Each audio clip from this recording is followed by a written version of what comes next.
Hi everybody, so my name is Andy LeBlanc with Nerd Caliber, and I am here with Lost from Lost Sanity Cosplays. How long have you been cosplaying?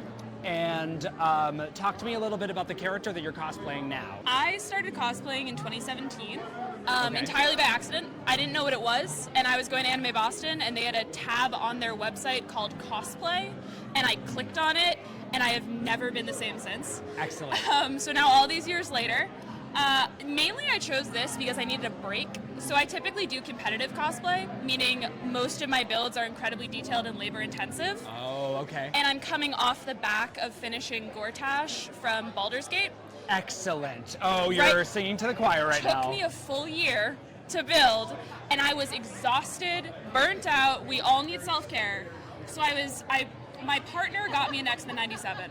He goes, I'm watching X-Men, do you want to watch it with me? And I was like, no, I'm not a Marvel person. I'm into video games. Why would I watch that?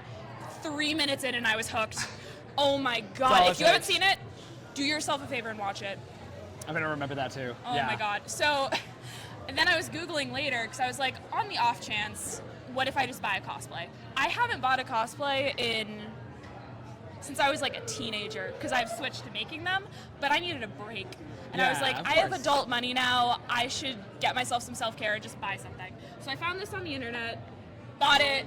The only thing I did was I styled the wig and I made the cloak. And it was a much needed just relief of like an easier cosplay. Definitely. And there's something to be said about comfortable cosplays, right? There's something to be said about being able to like provoke the conversation with people about, provoke the conversation with people about the character and the story that you are coming from to kind of like expand and celebrate love within the cosplay community, but there's something so nice about being able not to doing it at your own self-harm. Yes. Especially if you're in a binder. If you're in a binder, wear breathable things, please, and take breaks. Take breaks. But I fell Drink water. Yeah. That too. I haven't done that today. I should do that. I fell in love with this character because I am queer and he has so many things about him that are very queer coded, and I loved seeing like a powerful, somewhat effeminate, like badass guy fighting the culture and making a real difference. And I feel like that's what Magneto has always been for so many people. A lot of people and a lot of comic historians and comic culture experts will say that it started out as a commentary on race relations when Marvel was first coming out with the X-Men series, and then gradually over time it switched to more of a conversation about LGBTQ representation. Certainly in X-Men 97 you see a lot of that. It's a very thinly veiled metaphor for what it is to be a marginalized person.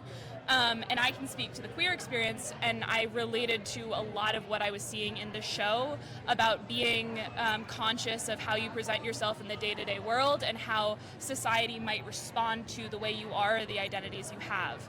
And seeing a character like this who is just so unapologetically himself and unapologetically the thing that makes him different resonated with me and what I want to be one day and what I want to see in myself. And I think that's why a lot of people cosplay.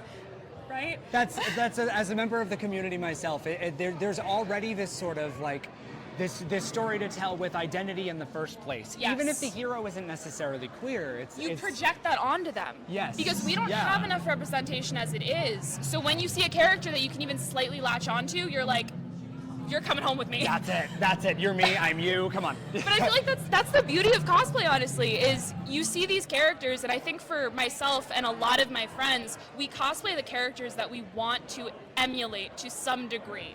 And I think that's why media literacy can be so important, is because you have to recognize that you might support certain actions or facets of characters and not others. And you need to be able to separate the cosplayer from the character. And as time goes on, and especially as internet culture gets more widespread, I think that there should be a greater emphasis on understanding the nuances behind cosplay and characters and that kind of culture in general. Definitely, yeah. And conventions around here are making good strides to try and sort of like nip that in the bud. For sure. Right, as far as just like the awareness of it. I mean, look, and cosplay is not consent. That's a huge stride for that. Yeah. Mm-hmm. Yeah. So I think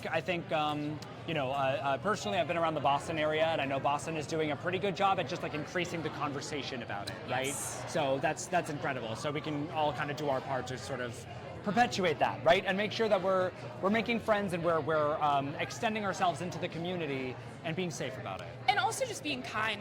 It takes so little to be kind. Just be kind to someone, even if you don't understand it.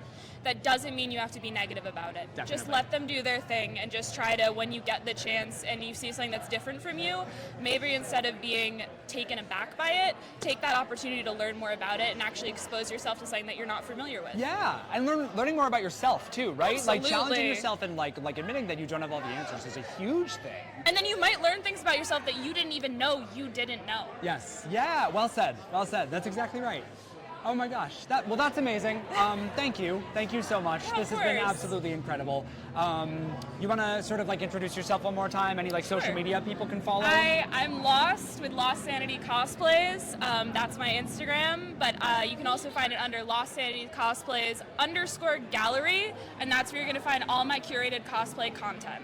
I'm going to watch all of these later so that I personally can get a list of all of these and have them for myself. Selfishly, but you can all follow too. I guess. Self-care. It's not selfish. It's self-care. That's right. It's That's self-care. right. It's selfish care. Yeah, excellent. So this has been amazing. Again, I'm Andy LeBlanc with Nerd Caliber. Thank you so much for watching.